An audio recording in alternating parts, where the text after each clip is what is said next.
One of the fundamental principles of developmental movement is that our support starts from the ground, really a relationship with gravity and the earth. So some of what we offer for caregivers is ideas about how the baby can feel the earth, feel the ground underneath them, and find their way up gradually to standing rather than being put into positions they haven't gotten to themselves. And if we allow them to follow their progression, including their sensory integration, their curiosity, and the bigness of their world at whatever level they're at, then when they get to each level, they can own that accomplishment, and from there they can move to their next skill, their next level. So this process of the baby owning their experience and their own accomplishment of getting to each level, we think helps cultivate a sense of agency. And by agency, we mean the sense of having choices about what to do and about how they are in the world. We believe that this sense of agency then comes out of their movement experiences and the relationship between the baby and the caregiver.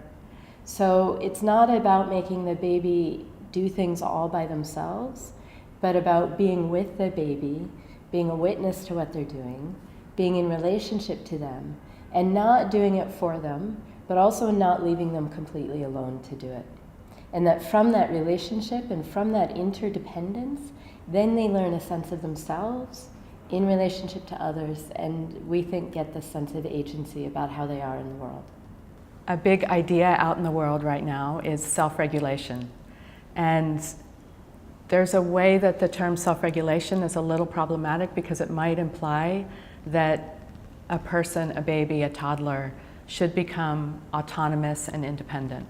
We think what self-regulation is more, in a more healthy, interdependent way, is something relational, where as babies, they get support from their caregivers to come back in after being out in the world, being stimulated, being active, and the way that we hold them, the way that we support them in this cycling between activity and rest allows them to find their own way to self-regulate in relationship to others. We feel we're educators, that our main role is as educators. Part of the way we do it is to work from a clear philosophy and set of principles, and out of these principles we have suggestions, again, about touch, about handling, about movement progression.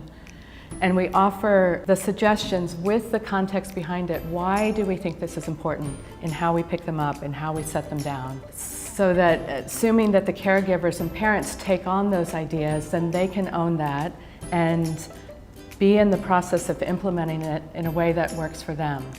And while we feel really passionately about these principles and our suggestions, at the same time we also try to not be dogmatic, to offer the suggestions, and also to respect the way that each family, each parent and baby works it out and finds their relationship together.